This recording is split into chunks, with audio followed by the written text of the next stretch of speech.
If you need to record a podcast remotely, Riverside.fm is the place to do it. Alex and I have been making Two Dudes Watch Cartoons remotely across states, pretty much across the continental U.S. for 3 years now. We've tried several things, and this is what works best, honestly. Zoom turned out terrible. We used a couple other ones that we paid for that turned out terrible. You're looking at the interface right now. I think I'm doing the screen record correctly. Riverside has made doing this podcast as easy as possible. Riverside FM. Head to the link in our bio to get started. That's riverside.fm. Today. Hey, watch this episode on YouTube.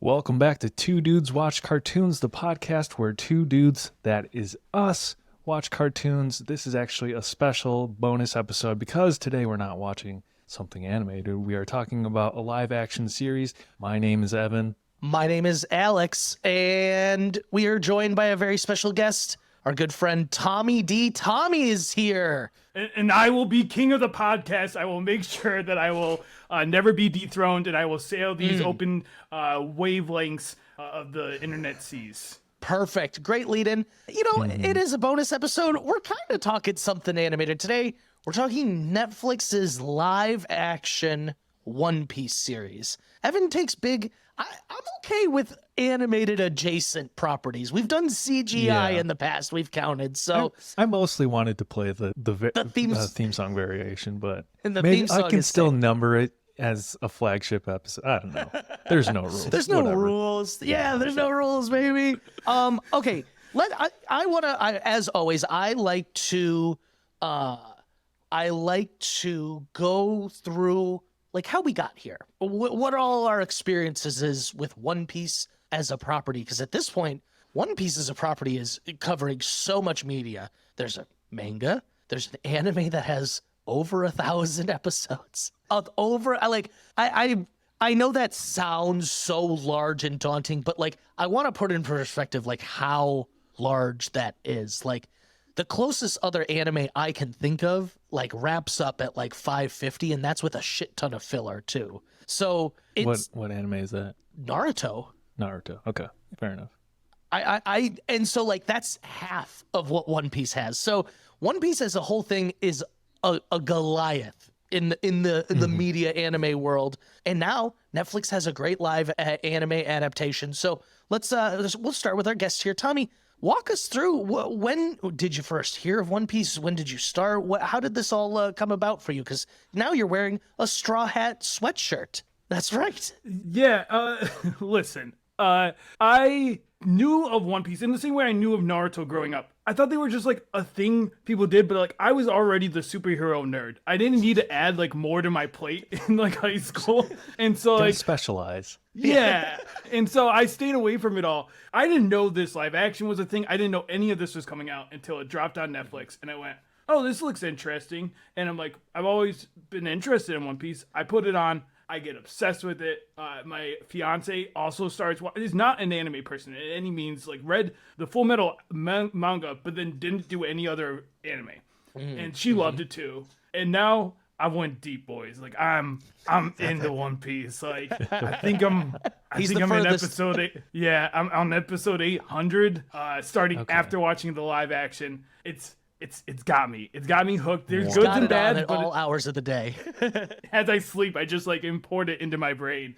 Hey, so that's my journey. I would. You know, I love that for you because that's how. I mean, so that's essentially where I am. I'm just way behind you. So I had, growing up being a huge anime fan, One Piece was always something that interests me. So many people were like, you'll love One Piece. And I've like tried to start One Piece several times throughout my adolescence, adulthood, just could never click with me. You know, the anime in particular, there's some slow points. There's a lot of old school anime tropes that just weren't clicking for me at whatever age. And just the daunting task of being like, wow, there's 800 episodes. Now there's 900. Now there's 1,000. Like, it just never seemed doable to me. So when the live action came out, I said, this is my time. I'm going to get into One Piece finally. I was like, I know I can, but I'm going to be honest. I was blown a bit away by the live action. I've got a lot of exciting things to say about it, but now I have reached episode 130. I've just finished the Alabasta arc.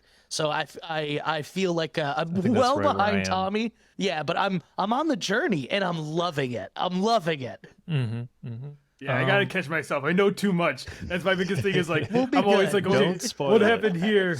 We're not gonna. Yeah. Oh, just a disclaimer: we're not gonna spoil anime stuff. We will talk live action. Maybe at the end we might talk a little anime stuff, but also Evan and I don't want Tommy to spoil us. So True.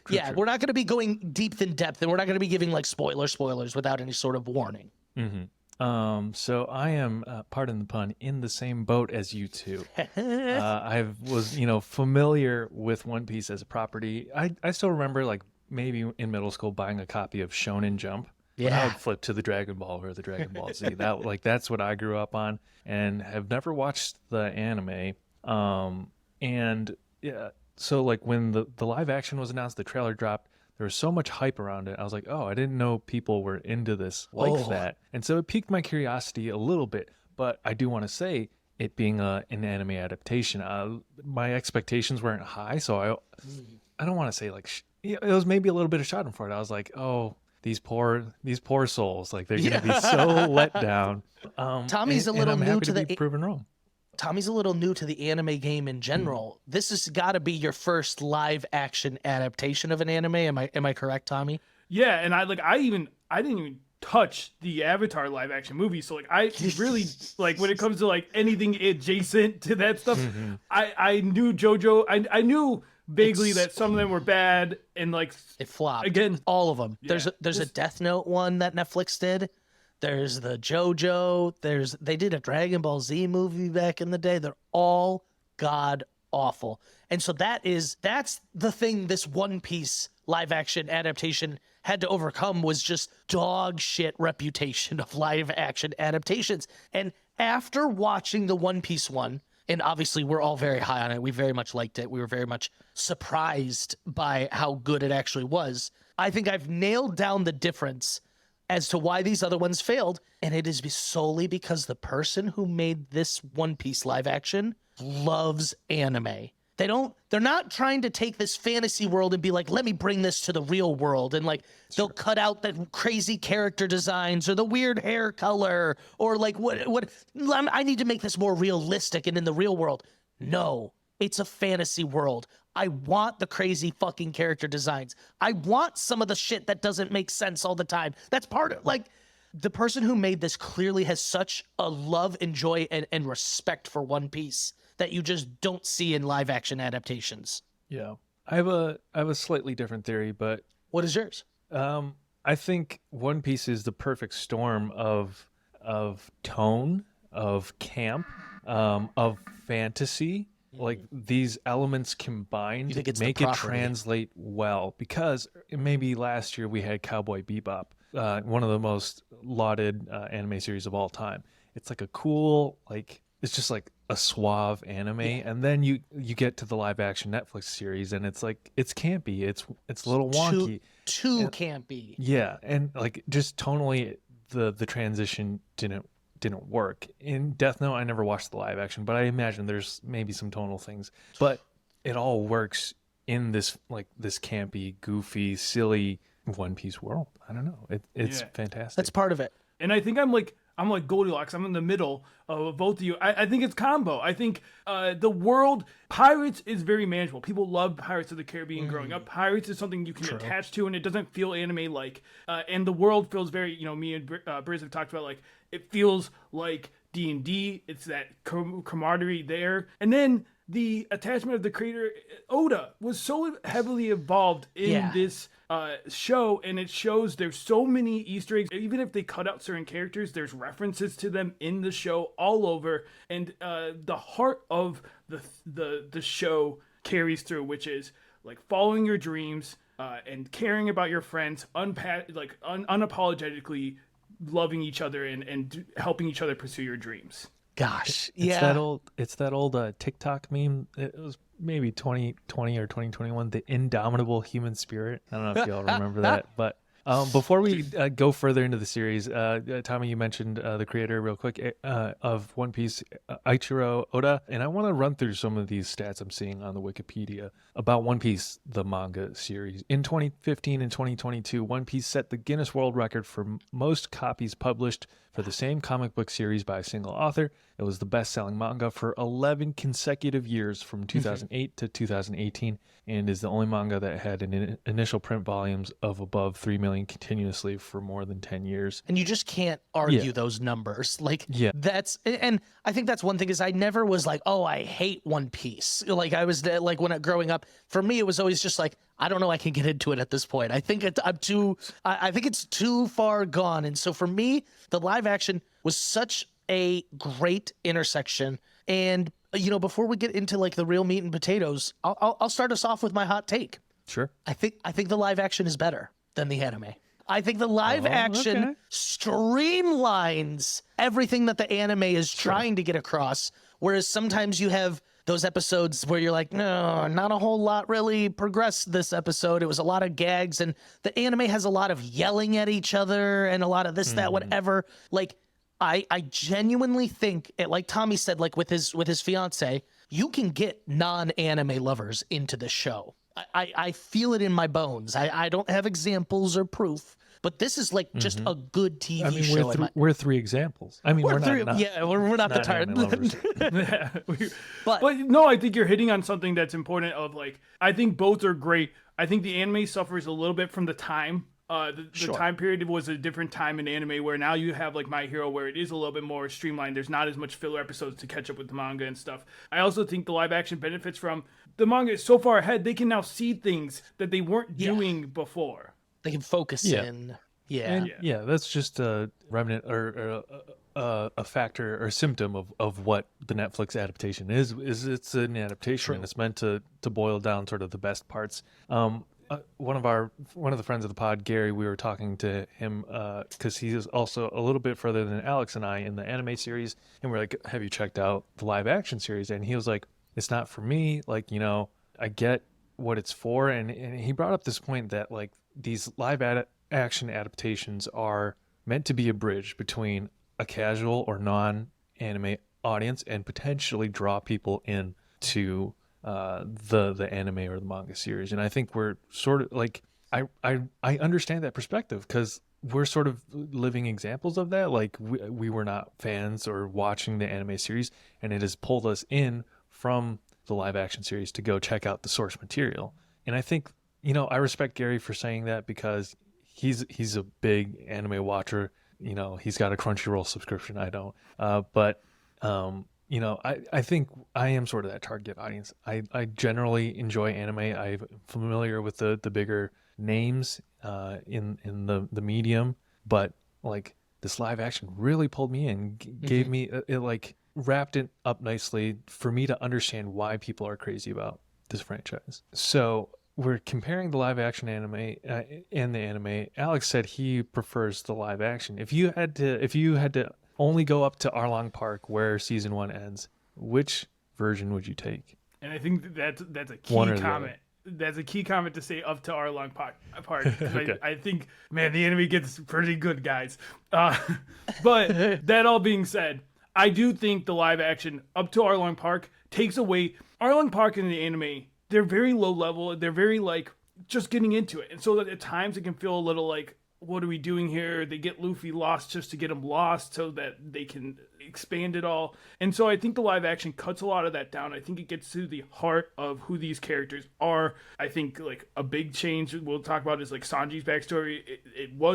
They went back to the manga version. And so like I love that. I think that was way better than what the anime did. And so I think I would have to lean that I do prefer the live action, but I also agree that I think it's too different. Like I think you can't just watch the live action and be like, I understand One Piece, because I think it's a smaller, palatable version of One Piece. For sure. Also think you should watch it and give it a chance. I don't think being stubborn helps anyone. I think Gary would very much love it. And here's my point also is the reason I thought so highly of this is new people coming to it love it, us three. People who have seen all of the anime love it. People who have seen some of the anime love it.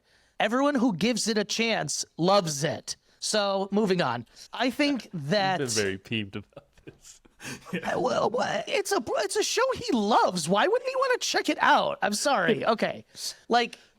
So let's get into the characters. I absolutely love this style of picking up new characters as the show goes along. We don't see this a ton in many properties, but it really makes the world be like, ooh, is this going to be a new person on their crew? Yeah. I am typically not a fan of when a series takes a while to put the band together, but because I'm not familiar with One Piece, I didn't know how many people were going to join the crew. I was like, oh, it's Luffy and Zoro. This is fun. And then you get a couple more along the way. I really enjoyed that. That's what I'm saying is I feel like, it's not normal, but I loved it. Yeah, and it felt organic. It wasn't like, all right, I got to go to this shop and hire all these crew members. It's like he organically just pulled people in. If he vibes, it's basically just, does Luffy like you? Yeah, I guess you're probably going to become part of his crew. I love it. I think it's great because it's very, like, I don't know how to put it. Like, I don't know, meeting a whole new character, getting their backstory, like, that shit's fun. And so the fact that they're kind of sparsing it out for us is, it's nice. I enjoy it. Yeah. I will say the first maybe or maybe just first episode, I was still a little skeptical. I wasn't fully bought in yet until, like, the tone at first didn't really jibe with me. And then I was like, this is what the show is. It is lighthearted. It is earnest and optimistic and not in an ironic way. And I think most media we encounter is ironic. It's a little wink and a nudge. It's a Marvel quip, this or that. And like, this is just full-heartedly optimistic. Follow your dreams, be friends till the end. I was like, okay, I can appreciate that. It is through and through an anime in that way. Yes. You're very much questioning at first, like, what's up with Luffy? Why? Oh, you know what I mean? You're almost like, I don't know what's going on. But once you understand, like, oh, he's being like very, very sincere. It sort of shifts your perspective a bit. The naivete. It's almost like when Zoro and Nami get on board, and I think it's episode 2 at the end. That's almost when I started to get on board. It was like, oh, okay, now I'm seeing, when Zoro's giving that speech of like, I don't have to believe in Luffy. He believes in himself. I'm like, yeah, I do too. I believe in you, Luffy. Like, and I think that's genius in that way that it like kind of did work in. I do think the first episode especially is a little clunky and like trying to figure out the dialogue, taking anime dialogue and trying to make it work in this world. But once it's sailing, we're cruising down the Grand Line. Mm-hmm. Monkey D. Luffy, main character of the show, has eats the devil fruit. He wants to be king of the pirates, has stretchy powers, played by Inaki Godoy, flawlessly. Fantastically. Without him, I don't think it works. I agree. Yes, totally agree. Because he has this really hard job of balancing Luffy's like total idiocy with being like, no, I'm the captain, like friends first. Like he really toes the line of just being a hungry, dumb idiot like the anime and being like, no, I am the heart and soul of this team. And he nails it. You're 100% right. Without him, it doesn't work. He's brilliant. Yeah, and it was a good choice to like, he's different than the anime character, which is like, I appreciate. Like, I don't want a copy, and it's like, the anime character's kind of a punk guy. It's like, sometimes he's just angry and kind of a jerk, and like, I like this version where it is more like, you can see him get like hardened, but at the same time, the love for his friends, the undying loyalty, all that stuff comes out. He has this like golden retriever energy that you're just like, man, I just love this guy. Yeah, you golden can't retriever is a great way to put it. And I think the perspective, like, we all come in with the same skepticism as Zoro and Nami. And I think almost a new viewership is like, what is this person's deal? And then like just the persistent optimism chips away at you and like it gives you some hope. Do you think that's a little bit of like media nowadays? Every time like in like your severances and everything, it's like you can't trust characters because it's like, oh, they probably have something, any character that's nice, it's like they probably have something going on. It's like Luffy just is nice. That's like, that is who he is, and that's okay. Yeah, I don't know if it's it is media in general in some way, but I think it's just like there's not a lot of media that is just like earnest in its messages these days like that. And that's what's so refreshing about the series. I think also for me, a lot of anime look at like a Goku. Like when he was a kid, he was really happy-go-lucky, but he also didn't really have much desire or drive. He was just kind of a goofy character. Or you look at like Naruto, who has that drive. I'm going to be Hokage, but there's a lot of pain and anger there. Luffy is taking two parts of each of them and like combining it. He does have this dream, this drive, this ambition. He's got a code. He's not just like a bumbling idiot, but he is a bumbling idiot at the same time. Like, and I'm not trying to say that insultingly. That's just who he is. He's willing to take things at face value. He'll believe what you say. But like Evan said, it leaves you with a little bit of like, I could be more like that sometimes. You know what I mean? Like, Luffy, a good guy here. Now, Evan, you mentioned the devil fruit. And now I could spend a whole hour and a half talking about just devil fruit. Tommy knows, he's heard it. So I'm gonna sum up my thoughts on devil fruit as a whole, because otherwise I'll ramble. I think it's like the perfect fucking power system for an anime. They can give you wild and crazy powers that seem simple on the surface, but you got to use like creativity or training to make them much better or stronger. And it gives you a solid kryptonite in a pirate world where seawater zaps your strength. You can't swim. It is such a great, you want this awesome, awesome power? You can't swim. Fall off your boat, you're done. Like, that's serious. The stakes are high. It's great. It's perfect, in my opinion. We only see we see two devil fruit this season, correct? In the live action, at least. Two devil fruit people. People, yes. We see Luffy eat one, and we see a Buggy, who's a chop man. Yeah. I just also love the names. Gum fruit, chop fruit. This is, I don't know if it's because it's the pirate world setting, but one of the great things about One Piece is the nomenclature in it. Like the all blue, the grand line, like like it makes me want to be like 10 years old running around, like playing pretend as like the Straw Hat Crew again, you know? It's so ripe for all of that. This world is so imaginative. Even the towns, it's like Syrup Village. Like it's just fun. Citrus Island, Log Island. Yeah, it's just great. The nomenclature of it all. I also love gum fruits. I hadn't really given it much thought till now, but it's just like, I love that they give these powers. No need for further explanation. No. It's not they come from the gum tree. We're going to go chase the gum dragon to go find more gum fruits. There's just gum fruits here. There's just gum devil fruits. Yeah. He's stretchy. That's it.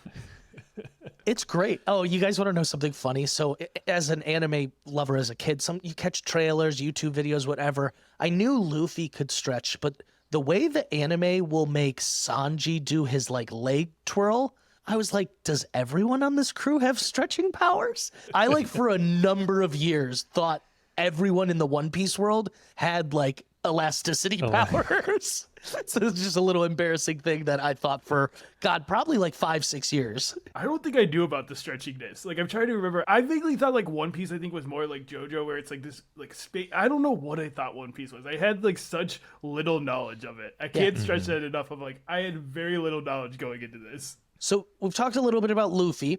He's our captain, our first one. He's the one who gathers everyone, and he's on a quest to become the king of the pirates. You know what? For people who have seen the live action, maybe haven't seen the anime, I want to read something. I wrote it down because I think if you're watching the anime, this is just like the absolute perfect intro to understanding, I think, almost everything that's going on. Wealth, fame, power. Gold Rogers, the king of the pirates, obtained this and everything else the world had to offer, and his dying words drove countless souls to the seas. You want my treasure? You can have it. I left everything gathered in one place. Now you just have to find it. These words lured men to the Grand Line in pursuit of dreams greater than they'd ever dared to imagine. This is known as the Great Pirate Era. Goosebumps. I thought Gold Roger was here for a second. So what I love about this is it's short and succinct. They fit it in the intro of every episode, but it's so perfectly... When we think of pirates, we think of like pillaging, stealing, gold, treasure hunting, but this message just like has a little bit more to it. It's about the freedom of the seas. It's about dreams that you never dared to dream before. And it just like changed the way of everyone's lives in this world. Like, to me, because Luffy, he's always like, there's different kinds of pirates. This is like, there's pirates who are just like trying to be free with their friends and sail the seas and whatnot. And then obviously there's pirates who rape, pillage, steal, whatever, that happens. So let's talk about, because the live action series opens with Gold Roger's execution, and in the crowd it flashes to a couple people. I think you have no idea who they are if you're just watching the live action for the first time. We see a guy with like pointy sideburns. I think that's the big sword guy. Mihawk. That's Mihawk. yeah. Definitely Mihawk. They flashed to like a little blonde child. Was that supposed to be Sanji? I wasn't sure who that was. I don't think it's Sanji. I know it's not Sanji. I know who it is. You guys should know who it is, but it's spoiler for season 1 of. Okay, well, we'll keep going for a minute. Who else did you see, Evan? Because I think Shanks is there also. There's a guy with red hair who I imagine was Shanks. Or is Shanks is there. I believe we see a Marine that we know. No, I'm wrong. No, we see Garp. We see Garp, like young Garp. Yeah, I thought we saw Garp. He's there. He's at the execution. Garp is the one executed. Admiral. Yeah. Okay, yeah. Okay. And then we see who's the little kid? It's if we need to cut it. Yeah, it's Smoker. That's what I thought it was. Yeah. But we don't see him at all through the season, right? Oh, we do he's the last scene of the whole anime. It's him. I didn't know it was Smoker the first time. I rewatched the live action? In the live action, the very last thing we see is Smoker smoking 2 cigars, and he puts one out on Luffy's wanted poster, and it burns the whole thing up. And we have Evan, the first time we watched, we have no frame of reference who this guy is. We're just like, that's menacing. I went back and rewatched the whole thing, and I go, that's motherfucking Smoker. Sweet. It's one of those moments where like the live actions are like, he'll be cool, I guess, and the anime fans are probably like, cool. Yeah, Smoker's here. Okay, while we're clarifying things, when we first meet Zoro, he's in this little candle shrine or whatever, being weird, and we see number 7 from Baroque Works. Yes. I'm trying to think to the anime. Because he's in the anime when they is he the wax them all out. guy? No, no. Mr. 7 is missing when they list them all out. They don't know where Mr. 7 is. So this event took place. They provided context to a scene we never saw. That's great. Okay. And Zoro mentions it when they're Zoro mentioned it like, oh yeah, I think I was being recruited by them. I killed their guy at number 7 or something. Brilliant. We never see it in the anime, but they were like, what an introduction to him. So that's the guy great. who he has the head in the bag. He's turning in the bounty for. That's when we meet Zoro. You know what? This is a good transition. He's our second crewmate. Let's talk a little bit about Zoro and his actor. Mackenyu. He goes by one name, Mackenyu. That's pretty badass. Like that's the actor who plays Roronoa Zoro, which is kind of like a mouthful, but also so fun to say. It is. In the anime, voiced by Christopher Sabat, at least the dub, Vegeta, All Might, all those wonderful things. Cool character. Armstrong. Yeah. He's great. So maybe one of my hot takes, and it won't be the first time I do this, I think the live action Zoro's cooler than the anime Zoro. He's definitely hotter. Like this man, Mackenyu is a You've stud. said it. All right. All 5 of our main cast in the anime, all 5 are hot as hell. All 5 of them. This is one of my qualms, though. Usopp, too attractive. He's too hot. He's too attractive. Yeah, he's too hot. All right, Usopp, you gotta bring it down. Usopp, come on, you need to be a little less hot here for this show. If we had to recast Usopp, who would it be? Who's silly and goofy enough? I don't know. It's hard though because the actor. We're not talking about Usopp yet, but like the actor nails Usopp. I agree. So well. I think that. Yeah, so we'll stick with Zoro. Stick with Zoro. Yeah. This actor, he was in what is it? All my ex-boyfriends or something. Oh, I don't know. All the boys I've ever loved. Some big Netflix show. That's the only thing has been in before. I thought he was I believe he's a big actor overseas. Like he is renowned for his like. He's in another Netflix anime live action adaptation, Knights of the Zodiac, right now. Oh, okay. He's so good. But this is my point. Okay. He's amazing. I love him. Also in adaptations of JoJo's Bizarre Adventure and Rurouni Kenshin. I'm going to be in everything. Every anime live adaptation. Yeah. I think he, once again, not just a carbon copy of the anime. Like I said, this Zoro fucks. Like, it's not to be crass, guys, but this Zoro is so fucking cool, in my opinion, compared to the anime one.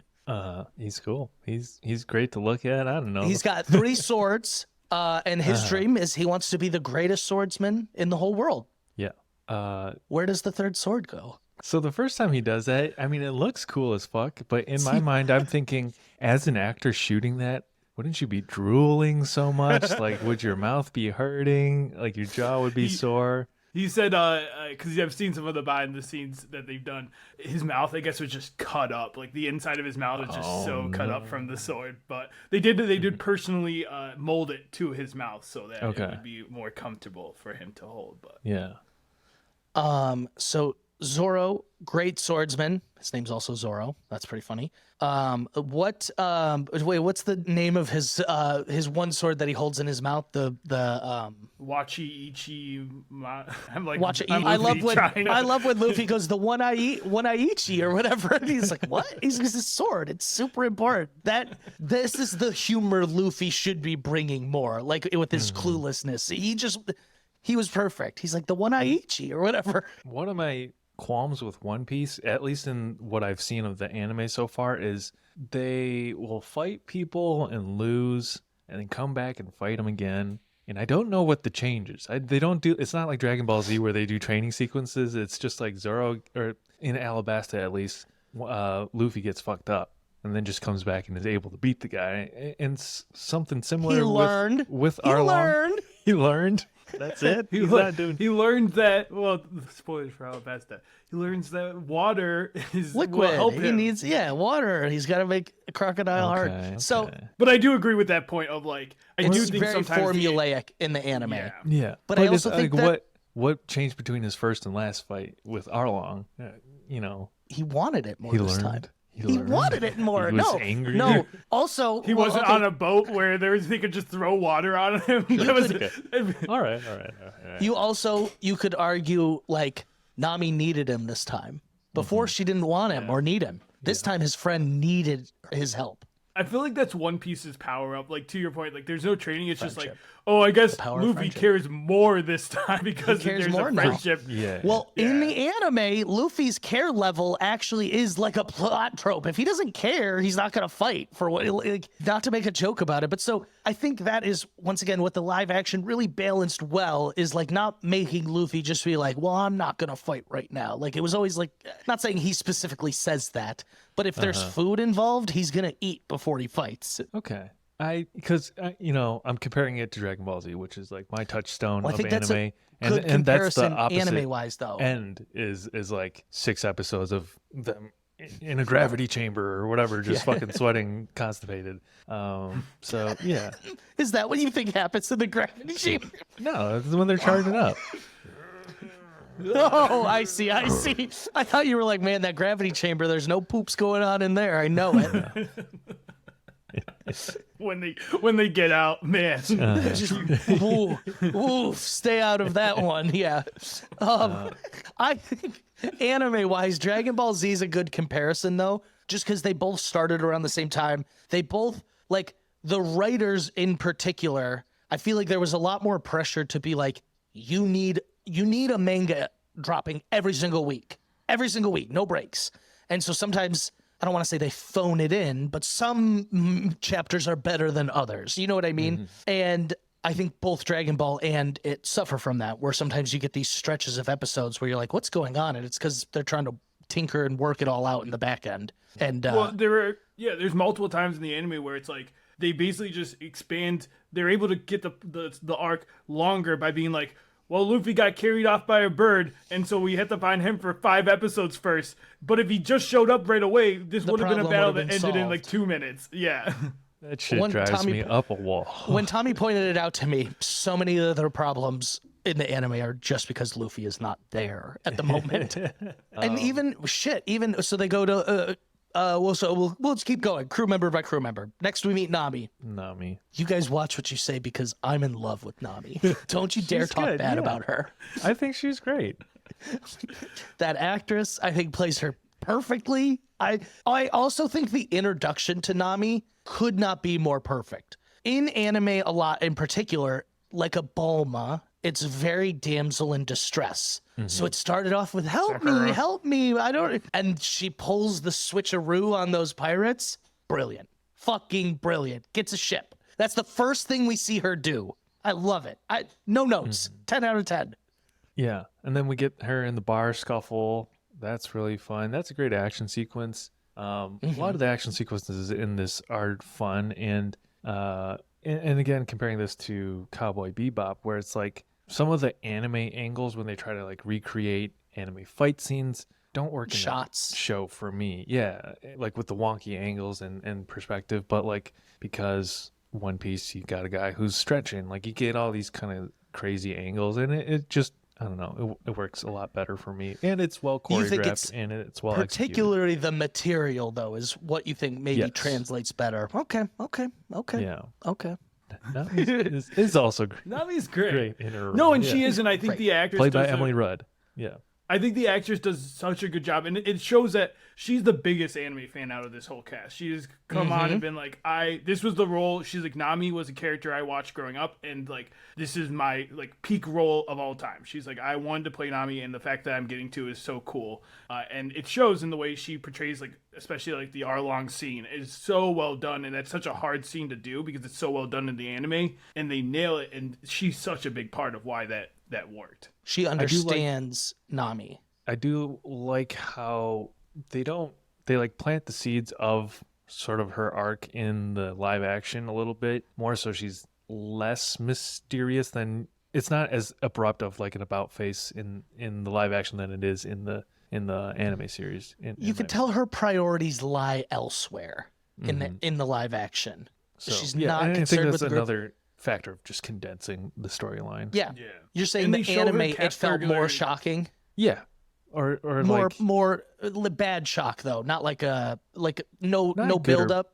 not good or bad. I just think it's like you get eased into it better in the live action, which I get is what you're again, saying. I get what you're saying. yeah, for sure. Product of they know where it's going. I love Nami. I think that actress is beautiful too. Don't tell her I said that.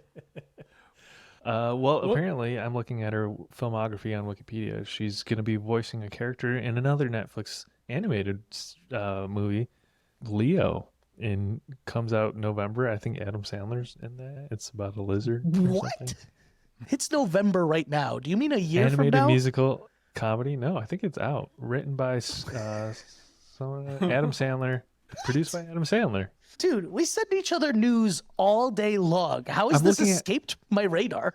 It's on Netflix. I'm pretty sure I've seen it on Netflix. Huh? Okay. That's out. wow. I'm pretty- Well, I yeah. have to check out everything that she's in now. So that's kind of my new role. Biggest fan. This is random, but I think the moment that won me over with this series and One Piece in general is because I saw it first in the live action, is actually Luffy, when he's in one of the flashback sequences, stabs himself and gives himself a scar, and then he goes, I missed. I was trying to take my eye out. I was So I like, was trying to hit that my is eye. so fucking adorable. Like, I was fully in after that. They're like healing it's him. just He's like, so "I fun. missed." It is so funny. It's so innocent and funny and cute. I don't know. And he always has That that really won me scar. over. Yeah. Yeah. And he eats the devil fruit, and they're like, "Do you know what happens when you eat a devil fruit?" He goes, "I know they taste nasty." And I was like, "Dude, you're right." It's just it's very funny too. There's a lot of humor in it, even though it's not like a comedy, if that makes sense. Yeah. Oh wait, I think the funniest character and someone I actually think is like a really good character, and I'm blanking on his name, but it's Kobe's partner in the Marines, the son of Axel. Meppo. Meppo. With the Bob.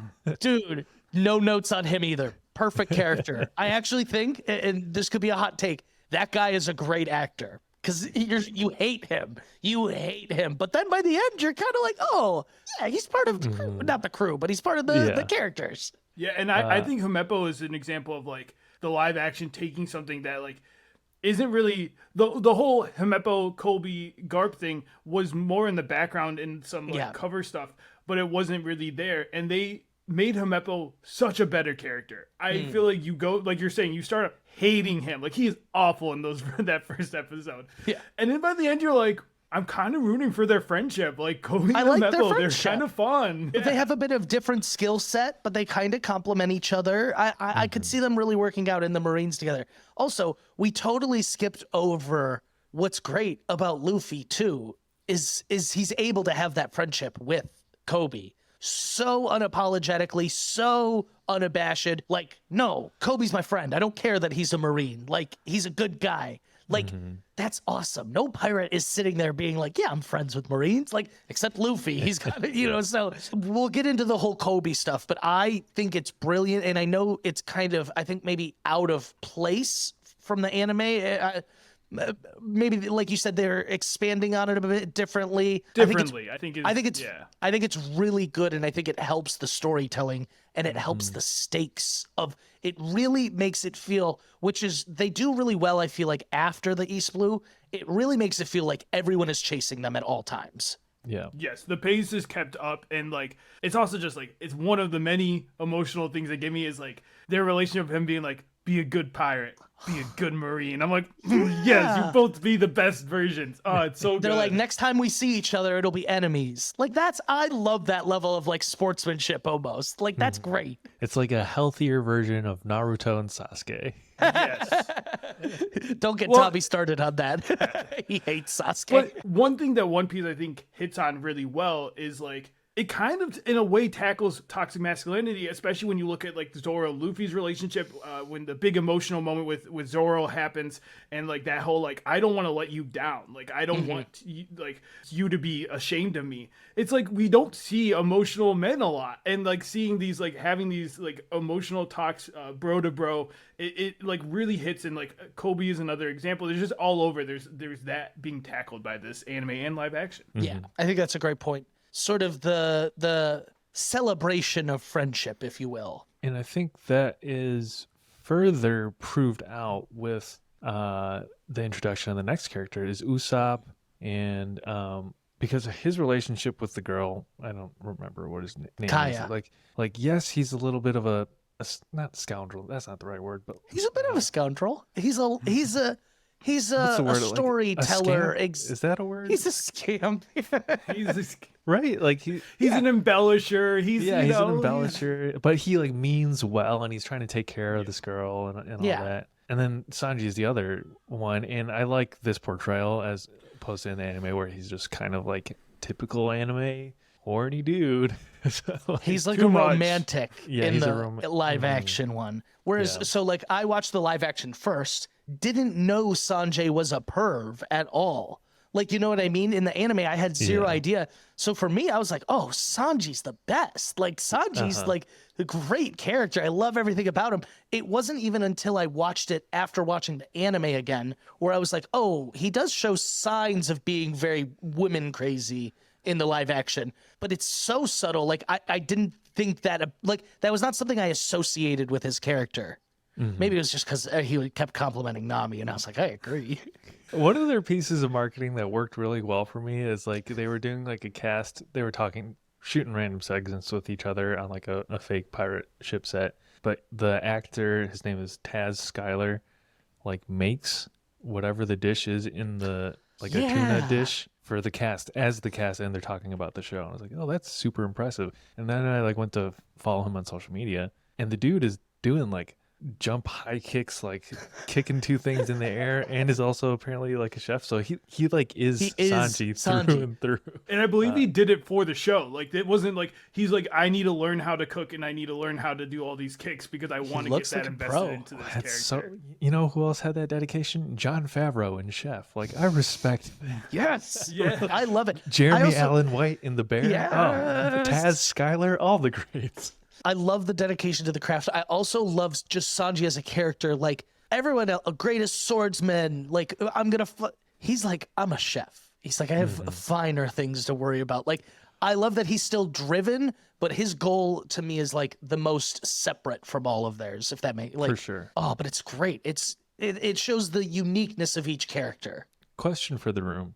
Yeah. What is the All Blue? It's a place where all four of the seas converge, and it's where there's fish from all 4 different seas. There's spices. That's why Sanji wants to go there. That's why he wants to go to the all blue, because he wants to get fish from all 4 seas. The greatest ingredients you could find on Earth are in the all blue.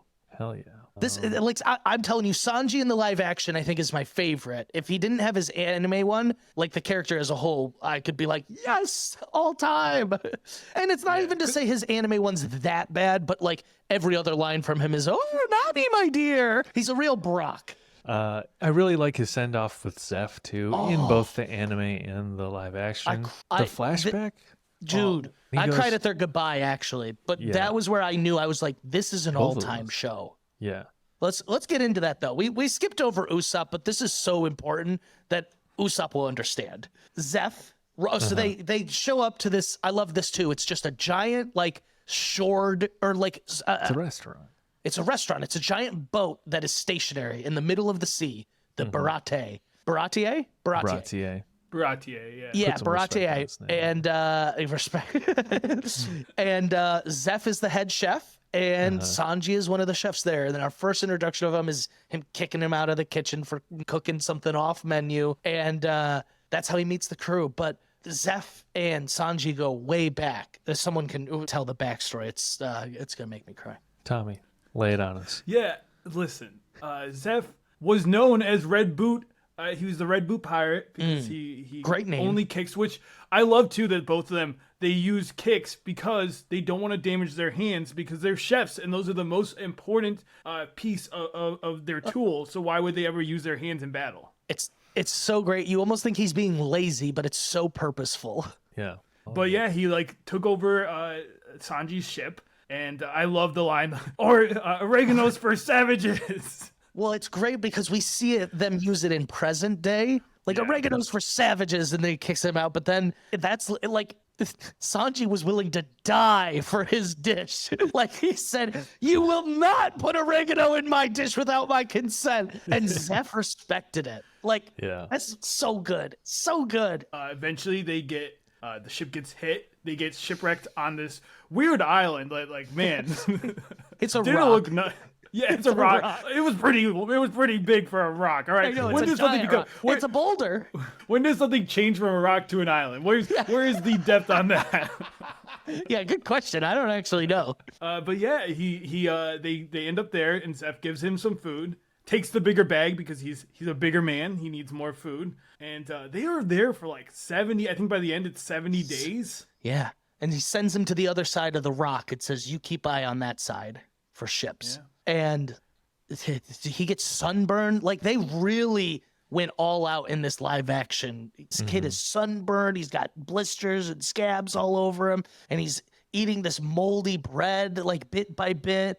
Oh, just brutal. And he runs out of food. And his thing is, he's like, well, Zeff had the bigger bag. I gotta go get some of this motherfucker's food. Runs over there, ready to stab him again. And realizes that Zeff has not even, like, opened or moved or touched his bag, cuts it open, and it spills out, and it's all treasure. No food.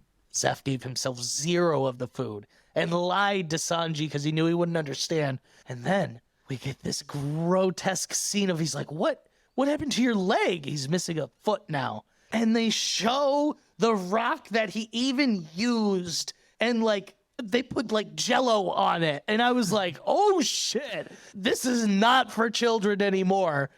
And Zeff ate his own leg to give Sanji all the food. Yeah. Which is such a better version, and that's the original manga version, but the anime thought it would be too dark, and so they made it where it's like, he lost his leg saving Sanji from the water.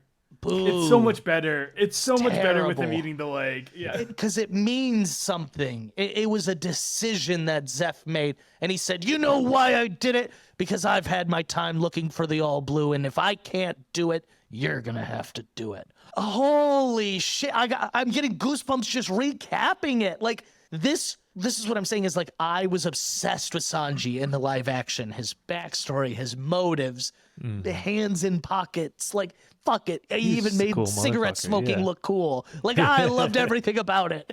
Well, I think a big part of it is Sanji has a code. and his own code. Like we see it with like no one will starve because he knows what it's like to starve. There's so many things he won't hit a woman. Like there's certain things in the anime they go into. Like he has this chivalrous code that he follows that really does, besides the perviness, which I am very, very much not a fan of. But you just have to kind of accept it, as annoying as it is. It's an anime from the 90s.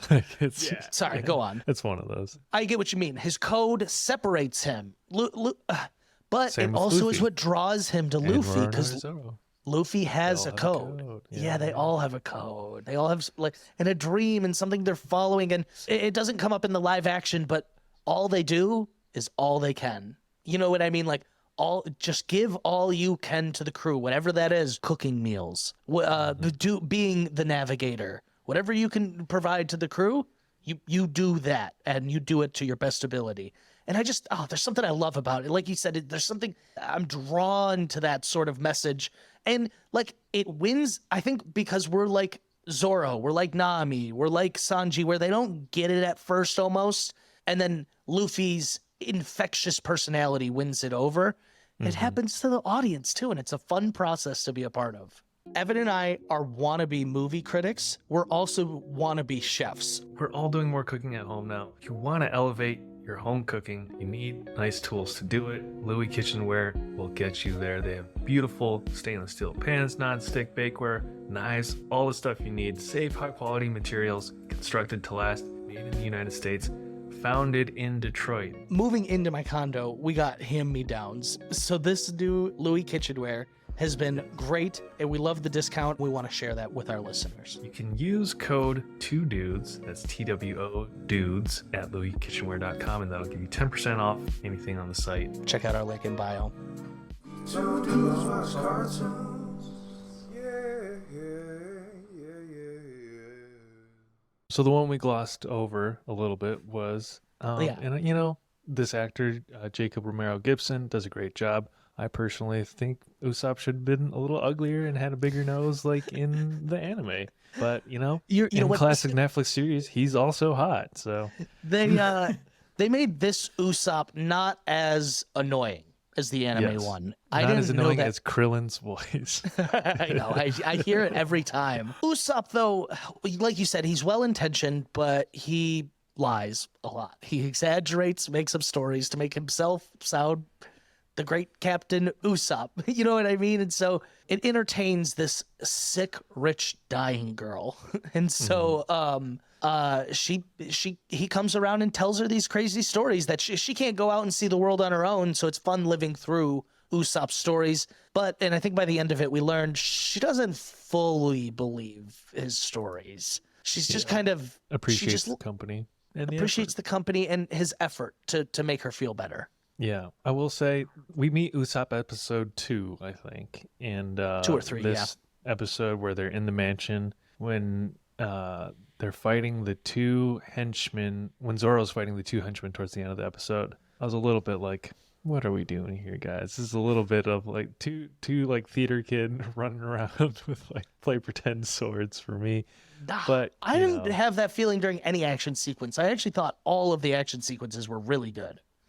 But I think it's because they were both would be the point. cat-themed. I think it's because they're cat themed. Yeah, all 3 of them. They're the black cat pirates. He's got the gloves with the swords. Like, oh, that's kind of cool. But why has he got a furry glove on? And he's always going. I do like how it's like he does this without even his swords on because he's just had years of being like, well, I can't use my fingers. They've got blades on them. And so it's like a habit at that point because it's very distinguished. He does it all the time. I've never once moved my glasses like this.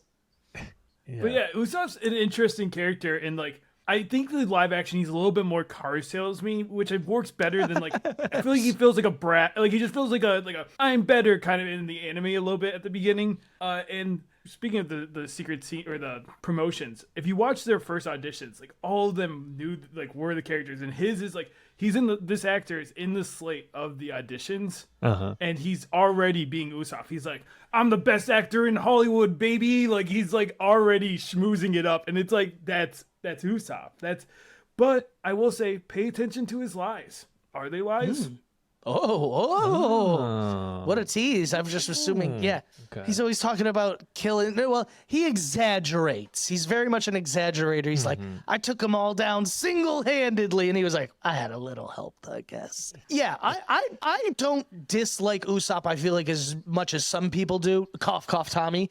But I definitely understand, like, I'm with Usopp, how do I put this? Like, kind of like that he's a coward. I kind of like that he's like, I don't know what to do right here. Because, like, it adds a sense of realism. Like, if all 5 of them were super confident, it would just be another anime of super powered people gathering. You know what I mean? Like, this is like, for sure. He's like a real dude. He's like, if I was there, probably. Also very much Krillin's role in Dragon Ball Z. They said, you know what? I know the voice. I can picture it. That's funny as I got fuck, the perfect actually. guy for you. So that's sort of the main cast that we see. The Before villain. we move on, which one are the main 5? Who's your favorite? Live action. I gotta say it's Sanji. He's just cool as hell. Yeah, Yeah. I think it's Sanji for the live action. Yeah, okay. Yeah, I think mine's Sanji too, but just to be different, No, I'm going to yours go with is Zoro. Nami. Get out. Oh, You love Nami. I do love Nami. Sorry, you corrected me. No, it's Nami. It's Nami. This is the thing is I actually think all 5 of them improve upon their anime characters. I was gonna think of which one didn't. I actually think all 5 of them really did, but it's probably the foresight of having way more knowledge of where things are going and what it's already like, instead of it being written week by week. So I'm not faulting it, but it's just so nice to see. And like I said, it really makes it like a very strong just season of television for me. One other thing I want to mention about the characters in general, all of the clothing that you see, all the different outfits, they all come from either covers or color spreads from the manga. They're all in there. And I think that's so, again, it's just those extra details, that extra I love touch. it. And I love that they kind of change outfits too. Like while they wear similar clothes, like it almost feels like they have a wardrobe, if that makes sense. Yeah. Because if they were just wearing the same thing episode after episode, I think like casuals would have a problem with it. So that's like a very animated trope of your character wears the same thing every day. There's so many more characters to talk about. Where do we even begin? Villains? I think let's talk about let's get to Arlong Park. I mean, we can touch on maybe Buggy. He's the main villain, but there's so many. There's Buggy. He's a chop man. Mihawk.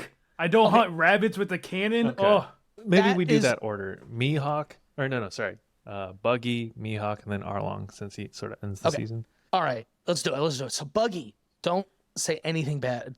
Don't mention his nose. So I love Buggy. I think once again, I think the live action one nailed it at the very end. I'm skipping to the end of the season, but when they finally help him get his body back, and they're like, "You're gonna help us fight, right?" He goes, "Yeah, I'm out of here," and just bounces. That is comedy gold. Like that's stuff obviously the anime can't do too. They also say the word shit a ton, which I really appreciate. Like that's that line of we can curse. We're not gonna make it too much though. But it's still lighthearted, and it's not it's not to be hard and gritty or anything. It's just like it's a world of pirates. They Makes have pirates a approachable. They've got a sailor's Yeah. mouth.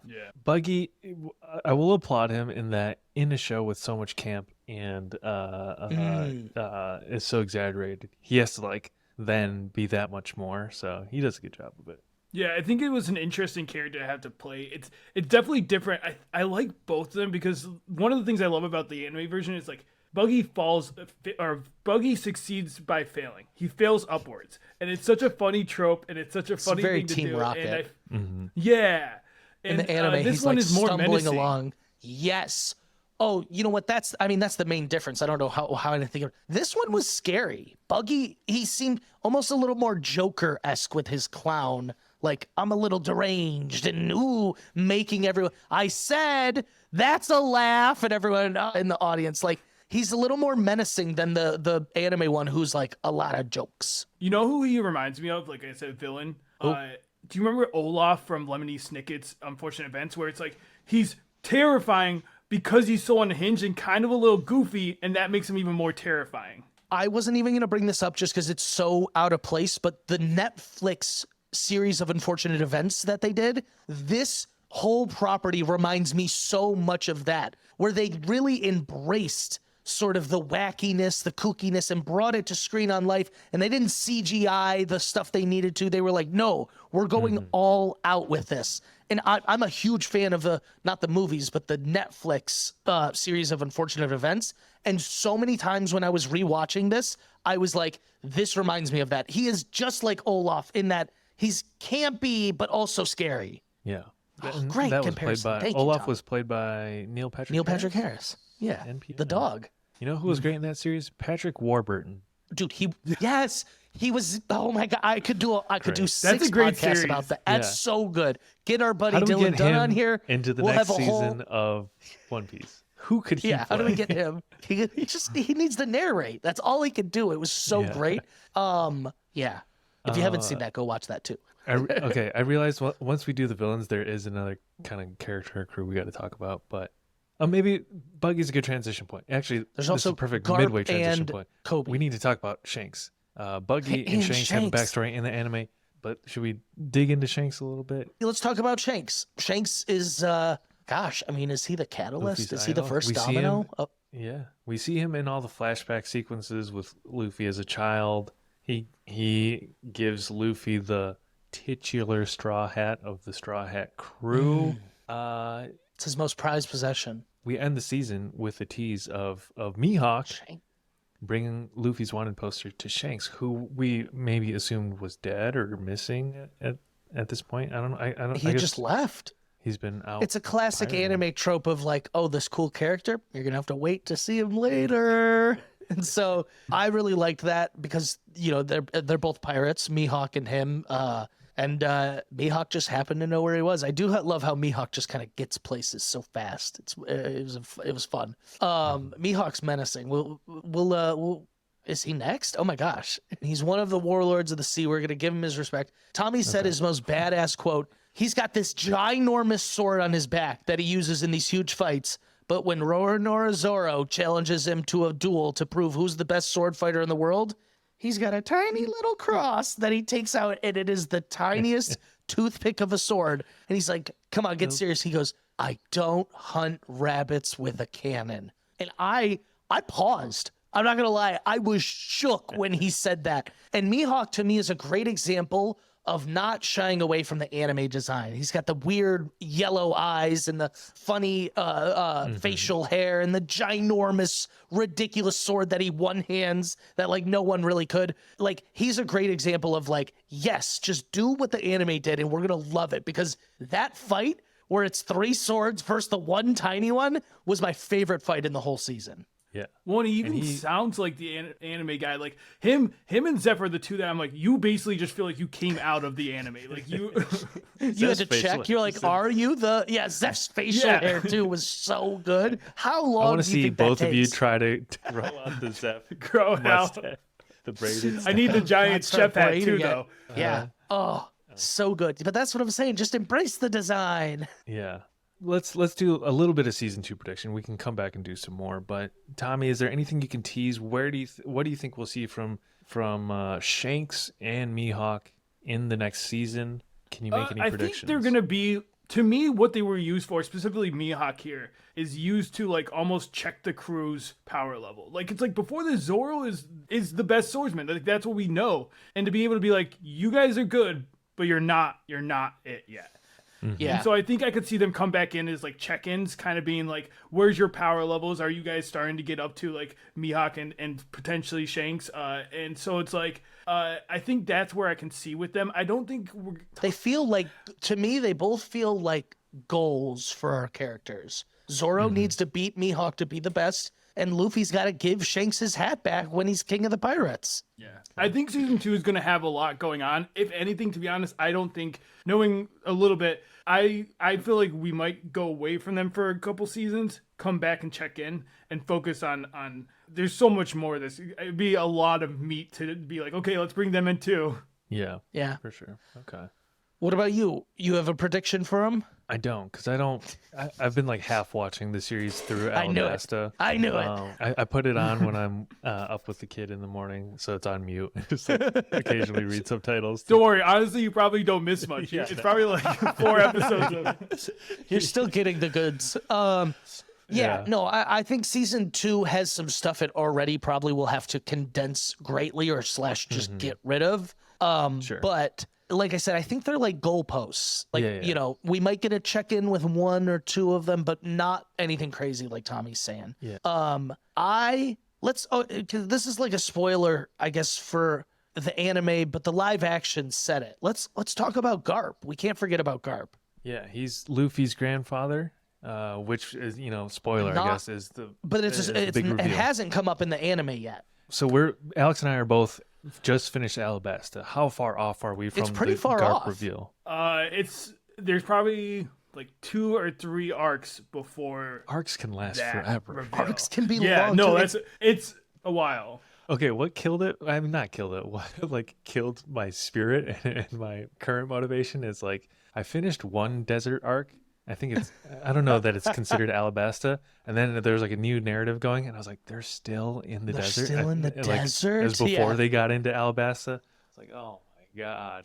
That was I'm glad we're back on Alabasta. I know what you mean. You were like, wait, we haven't even gotten to Alabasta. All of this happened in the desert still. So I totally get what you mean, but that's the stuff they'll have to really condense, sort of. And so what I really like is this relationship between Garp and Koby that's being explored, and sort of the protege. They play Go. What was really great for me is Garp the whole time was like, you can't be friends with the Straw Hat Pirate. Like, you're a Marine. You have to do this, that, whatever. But then Koby hears him call on a warlord of the sea, one of the 8 ones, to go take care of the Straw Hats. He's like, why do you get to pick and choose what pirates get in trouble and don't, but I don't? So Koby really has a lesson and an arc this whole season. And then Sense of he learns justice. a sense of justice in what's actually right and wrong, not what just the rules are. He's like, wait, Luffy's your grandson too. Why do you get to bend all these rules?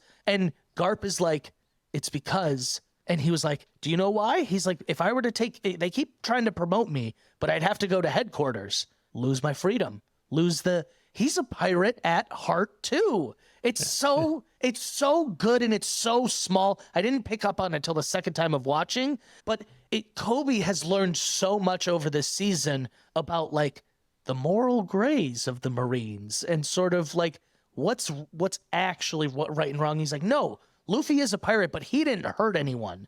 You know what I mean? I know he didn't. And so it's not something that comes up a ton in the anime, but I love the Luffy-Koby dynamic. I think also these conversations and Garp in general, the more you guys watch the anime, you'll go back to these and you'll get different perspectives now. A big one for me is they're touch on it a little bit. It's just the government in general. Questioning the government, questioning what's right and wrong is a big theme that comes out. And I think the live action is doing a good job of kind of seeding that stuff here. And so I think that's a good example of the creator being like, hey, to add to the story right now, we're going to bring in this storyline that happens maybe way later. And it doesn't feel out of place to me. Like I said, it feels like they're being chased all the time, which is good. That's what we want, that sense of urgency almost. A random thought. I love the little snail phones they have. Oh, yeah. You were talking about nomenclature. What the fuck Just a is small fan. The seagulls the who bring production you design. newspapers, Yeah. the The news snail goose, phones. You even have one that you can put in your ear like a Bluetooth. If that's a snail phone, that shit's all I'm fun. obsessed with it. No, I love this, and I love that they each look whoever owns them. They design them. Iron Jaws has the Iron Jaw. Garp's has the little Garp headset. It's so good. It's so good. I think it also projects their voice too. It's great. Like a speakerphone. Well, just on Garp, he's pretty strong, pretty interesting. Another gut check for the end of the season after. He's strong as fuck. And Yeah. maybe he's had a devil fruit for all we know, because that strength, they made a point. He chucked a cannonball at the Going Merry. He literally, and it took out, Luffy had to bounce it back. Let's talk a little bit about Arlong, and then maybe we. Yes, I want to talk about more what we see coming in season 2 or theorize. Arlong he's a shark, a fish. What the fuck is Fishman. He's a Fishman. fishman. When he comes in, his musical motif, the theme with the fucking beat, it's badass. The music is so good in general. It's so good. It's menacing. It picks up just a little. it's like hip hoppy. I don't know how to. It's like he's a thug. It's a little bit like Black Panther Killmonger's. Oh yeah, I could. Yeah, Similar beat to it, Dude, it's so great when he comes in and that beat drops though. Yeah. He and the way he talks like this, and he goes, "You're a lot smarter than people than your kind gets credit for." Like he subverts all of the like racist tropes onto the humans. And also, I guess his ending, one of his big rah-rah speech to the fishmen before their final fight with the Straw Hats is sort of like Killmonger's. It's about how like the fishmen have been oppressed and like they're gonna, they're gonna come into And in the original Arlong Park, that's not something that like it's touched on in the anime. It's something that is the fishmen will be bigger, and they're bringing that in. They're bringing in those ideas of like, oh, the fishmen weren't treated great. It seems, that's what Arlong's talking about. Is like there was definitely this like not great thing happening, and now Arlong is choosing to fight back in this way. And it gives you a new perspective on social commentary in One Piece. Who knew? Oda. Okay. That's interesting to hear that there's more fishmen. I don't know about Arlong himself, but I think Arlong. Yeah, sorry, I gotta close the ball. It's good. It's fun teasers for us because like it is. There's even things I know about the anime just from my general knowledge of anime throughout the years. So like I'm not like, avoid all spoilers at all costs. I like to know these things. It keeps me interested. One of the things I was skeptical of at the end of season 1 was the sort of like big bad Avenger moment when like it's like Alvida or no, who is it? Buggy and Alvida at the bar, and then Alvida's like, I want to take down the Straw Hats or whatever the fuck she says. Oh, see, like, I actually really liked this scene because of the scene larger at whole. It's Luffy getting his first wanted poster. And it goes through essentially almost everyone we've met on our journey, like seeing it for the first time. The lady who ran the bar that just like took care of him, she sees and she's like, that son of a bitch. Like, wow. Kira from the ship that Kaya gave him the ship, and she's like, it's the back of Usopp's head. Like what it means to like each and all these people, and Buggy and Elvita being upset by it. Like he thinks he's hot shit. And then Mihawk handing it to Shanks. Handing it to Shanks, and Shanks being like, this is cause for celebration. Like, I loved all the different reactions to it. It makes the world feel full. And it also, I love just the clout they've gained in a short amount of time from their goofy antics. And it's cool when you can check in, like you're saying, it makes the world feel bigger when it's like, and the anime does this where it's like sometimes they'll check in on like, what are people thinking about the Straw Hats? And it's cool to get that perspective of like, oh, there are consequences. There are things that are happening out in the world that's not just on our little tiny going. So D&D. It's so D&D. That's great. Let's how about this? Let's do our closing thoughts on season 1, and then we can dig into our theories and hopes and wants for season 2 of the live action series. Deal. All right. I got my closing thoughts. Go for it. Literally no notes. I've said it a few times. This was such a joy. I want to show it to people who have never seen anime before, because I think they will genuinely love it. I think if you love any sort of fantasy world, if you love Pirates of the Caribbean, you could really, really, really enjoy this live action series. It boils out a lot of the bog down sometimes that a 1,000 episode anime can come with, and it gives you the goods. And it gives them right into your veins. And it makes you say, I want more. I've watched it 2.5 times. This was before we even decided to podcast about it. Like, I'm just like so into it. And it got me, it's like revitalized like my love of the genre of anime almost. Like I'm just on like a high from it. And I've been only wanting to watch the One Piece anime since then. Whereas when I first finished, I was kind of like, oh, do I want to spoil the live action for myself? But I just needed more of it, like a drug. No notes. Nami's beautiful. Go on. Tommy, do you want to go, or do you want to? It's hard to follow. Okay. Yeah, it's really hard to follow.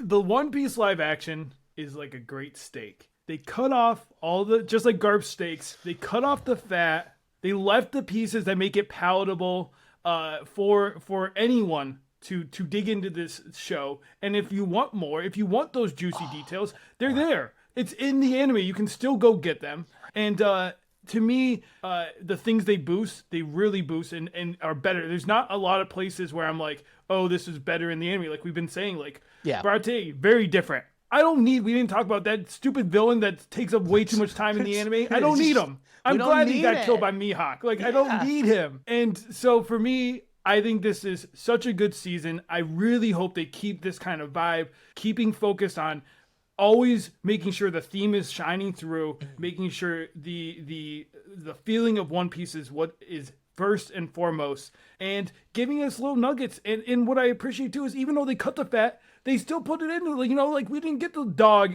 at Surf Village, but we still see the little dog in the background. Like it's there. You get the vibe of One Piece, and this is live action adaptation should take notes on what One Piece did and try to expand on what they did. Again, I'm in the same. And Nami's great. And Nami's great. Yeah. Again, I'm in the same boat as you guys. I think this is a full and complete and robust world, work, and season of television in and of itself. And it also serves as a great entry point and transition and opening of the doors, gateway drug to the world of One Piece. Similar to Alex, I think like this sort of like, because a lot of times we come to talk about shows or we avoid doing shows on this podcast because it's like, man, watching seasons and seasons of television is such a slog. But this takes me back to like reading, like setting a weekly reminder to look and try and pirate the latest manga translation online and go page by page and Friday morning through it. I had a website, Naruto, for years of my life. Mangafox.com or whatever the fuck it was called.